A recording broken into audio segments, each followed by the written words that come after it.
Hello, class. I wanted to take a couple minutes to talk to you about your paper, your personal practice paper coming up on March 1st.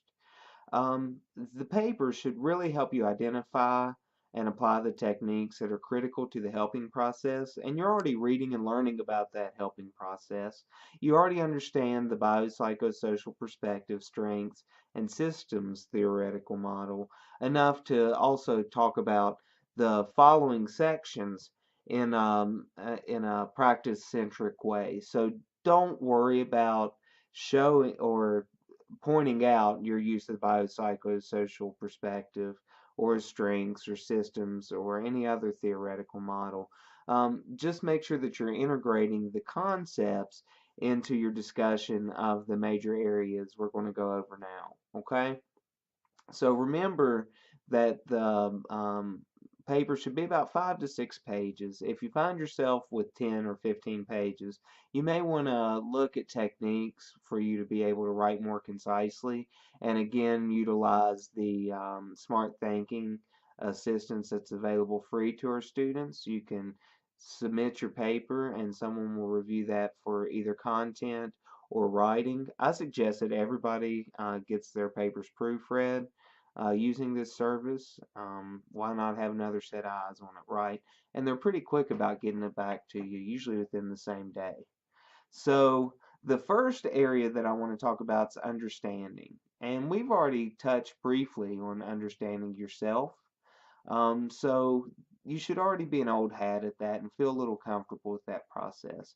Of course, reflection is part of everything that we do, and so continue to hone and work on those skills. And that's what this assignment's designed to help. So talk about your understanding of yourself and your understanding of others, primarily the client, your values and ethics. Again, those aren't foreign concepts and your professional identity. Now that's starting to get into some of the newer, fresher material that we've been learning. Okay.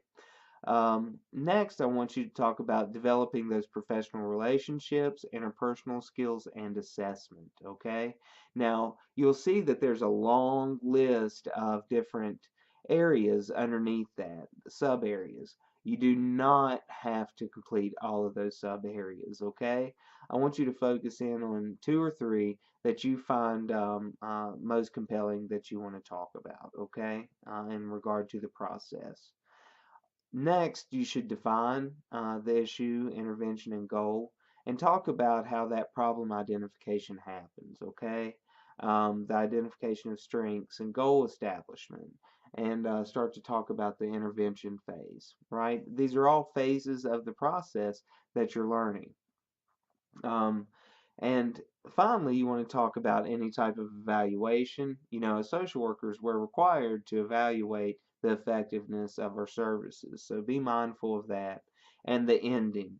The ending process is very important. We engage in the ending process from the beginning. So as we're starting to learn about our clients and go through these processes with our clients, we should also be talking about what the ending will look like for that client. You know, when will your services be done?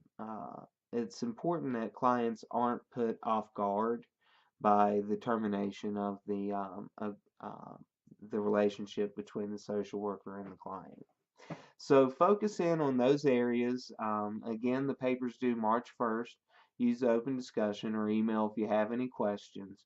But have fun with this, stretch your muscles, and start to use those self-reflective tools and tying in the concepts that you're learning in class with this, okay?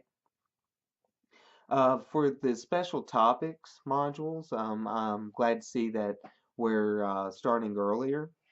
And I wanted to touch base about that outside content component. I want you to look at the question and address the question, but understand that there are multiple layers to the issues that we're discussing in this course. So bring in those different aspects using maybe an article from a popular magazine or maybe a clip from the John Oliver show or maybe something from Fox News if you want to use that. Um, just feel free to make this your own and start making those connections. As we know, problems are interwoven. We have systems that we operate in.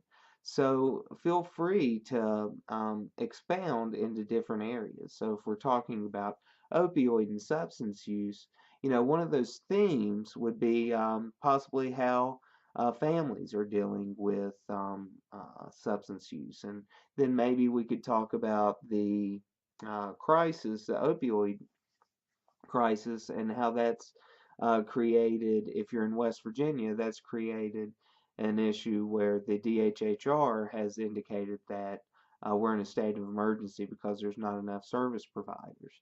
So these issues are really deep, and that's why I want you to work earlier and work more often to pick through these and see these interconnections and have a little bit of fun with it as well. I want to also talk about your group approval forms. Some of you have already been approved, some of you haven't, but it looks like we're running into an issue that I run into every semester, so don't feel picked on or left out.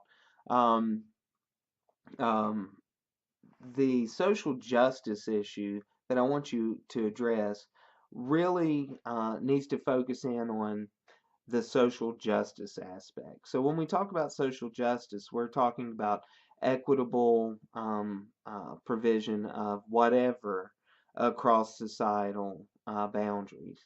So we have different boundaries that we deal with. It could be culture, it could be socioeconomic status, it could be gender related. There are all kinds of different delineations that we can make where maybe one group will receive something better than the other group. For example, public education. Public education is funded through area income taxes. So those taxes, um, poorer communities will have less revenue from those taxes than more wealthy communities. So there'll be more resources and more funding for those richer areas as opposed to the poor. Same could be said, well, not necessarily the same, but there's definitely a delineation between availability of mental health care and income, or even rurality versus urban areas. So look at that and look at it from that aspect, and hopefully that will help you. Again, I'm available through open discussion or email or phone call if you run into problems. But let's start to get our topics settled in so we're not scrambling at the end to complete our group projects.